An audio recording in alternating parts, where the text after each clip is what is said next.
Look how shiny my head is with all the sunlight coming through. I am bald under the hats. So, the next series is one I've had very mixed feelings about, but I have actually grown to love, honestly. And that's Child's Play. Watched this first one, thought it was good. Really enjoyed it. I thought it was a good story, good little slasher. Interesting to have a doll. And it was okay. I liked it. And then I got to this one, number 2. And I wasn't that... My kid's having a tantrum and throwing things down the stairs. I wasn't that impressed by this one. It was... just the story was a bit too weird on it.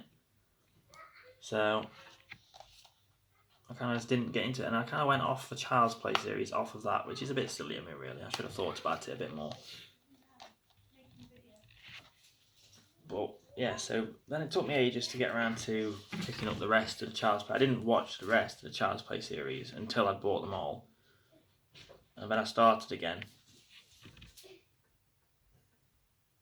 Bloody kid. Rewatched number 3 because I had this one for years anyway, and it's good. It's an alright one, this one is, again, but it was definitely in the process of making a transition between the creepy doll killer that it started out as, into embracing Brad Dourif's like style of speaking and the comic value of the doll.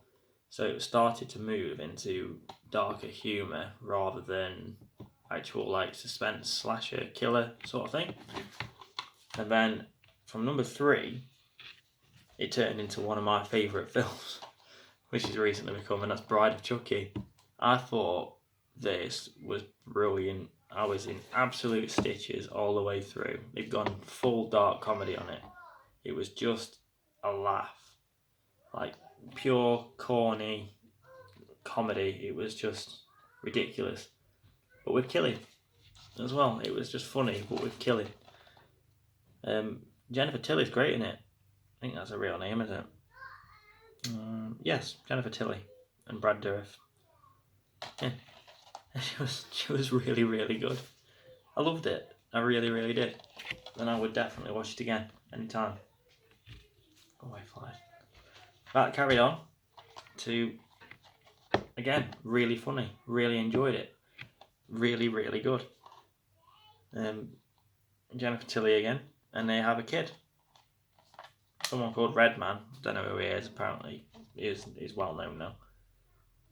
But yeah, they bring him back, and they have a kid, who they then try and teach not to kill, but how to kill, whilst having some sort of strange growth into parenting. And then it ends with the kid splitting into 2 kids, which was weird. But then I was a bit confused by that because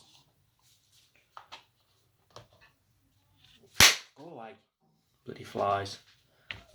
There's no mention of them again. I didn't find anyway. But not in this. I watched this one last night, and that's Curse of Chucky. Now this one was a bit strange. It went right back to the sinister killing doll, but with a really dark sort of twisted backstory. It was very, very clever. The story in it was great, like really, really interesting.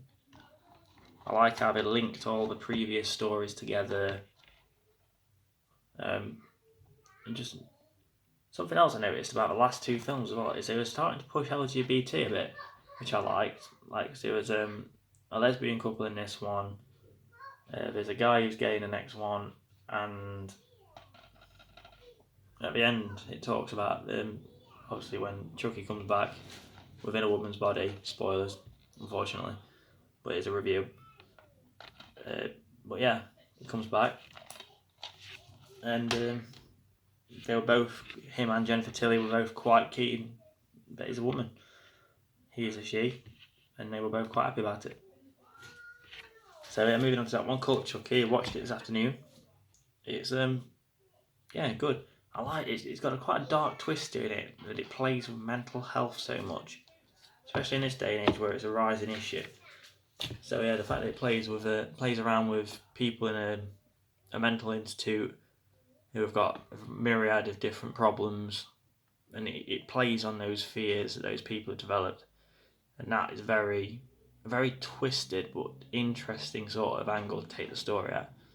And Chucky's as twisted and sinister as they come, with a nice funny twist. He's still got a nice little bit of humour about him, but it's mixed in with a much darker sort of Chucky compared to Bride of Chucky and Seed of Chucky. In that, he's more like a happy-go-lucky comedy sort of doll that likes to occasionally kill someone.